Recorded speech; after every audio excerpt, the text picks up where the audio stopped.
नमस्कार। जरा सोचिए, एक ऐसी जमीन जहां हर किला, हर पत्थर अपनी एक कहानी सुनाता हो। जी हाँ, ये राजस्थान है।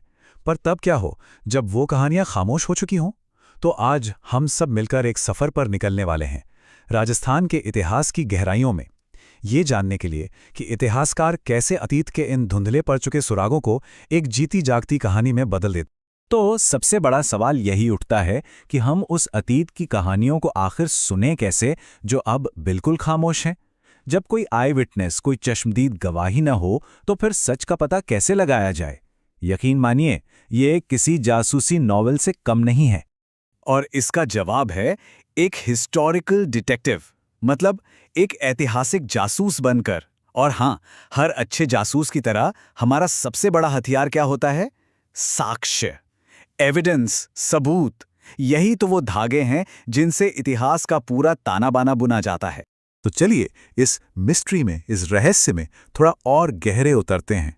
देखिए, इन सुरागों को ठीक से समझने के लिए इतिहासकार इन्हें अलग अलग कैटेगरीज में बांटते हैं, ताकि अतीत की एक साफ तस्वीर सामने आ सके।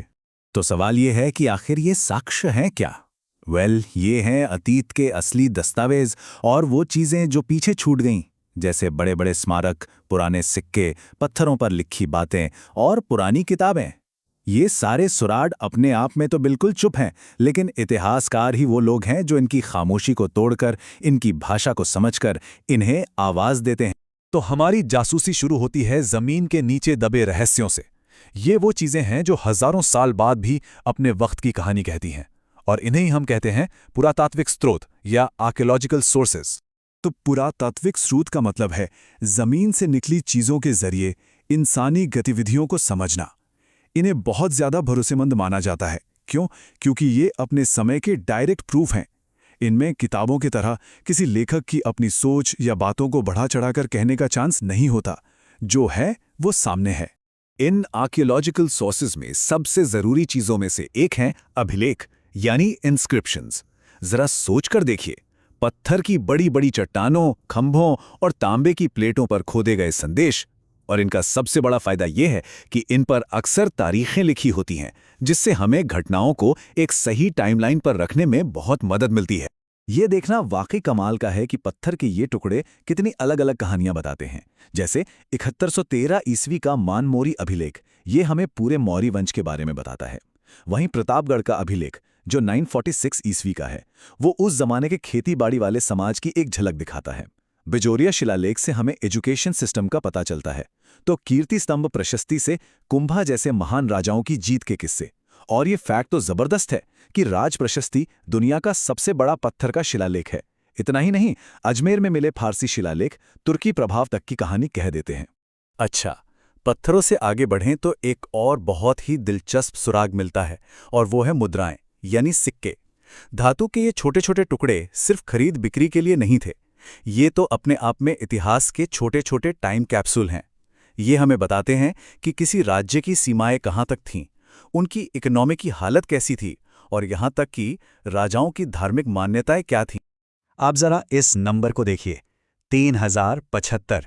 ये रेड नाम की जगह पर खुदाई में मिले चांदी के पंचमार्क सिक्कों की संख्या है, और ये भारत के सबसे पुराने सिक्कों में से एक हैं।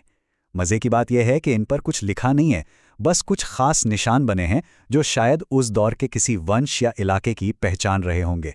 और जैसे जैसे वक्त आगे बढ़ा, अलग अलग रियासतों ने अपने अपने सिक्के चलाए, अपनी पहचान के साथ। जैसे जयपुर में चलते थे झाड़शाही सिक्के, जोधपुर में विजयशाही, बीकानेर में गजशाही, तो कोटा में गुमानशाही और उदयपुर में स्वरूपशाही। ये सिक्के एक तरह से उस जमाने के मैप की तरह हैं, जो ये बताते हैं कि किस राजा का राज कहाँ तक फैला था।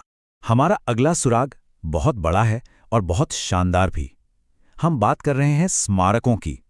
राजस्थान के जबरदस्त किले, बारीक नक्काशी वाले मंदिर और आलीशान महल, ये सिर्फ खूबसूरत इमारतें नहीं हैं। नहीं, ये उस वक्त के समाज, धर्म और कल्चर के जीते जागते सबूत हैं। देखिए, चित्तौड़गढ़ और रणथंभौर जैसे किले, जिन्हें जीतना लगभग नामुमकिन था, वो हमें उनकी डिफेंस स्ट्रैटेजी के बारे में बताते हैं।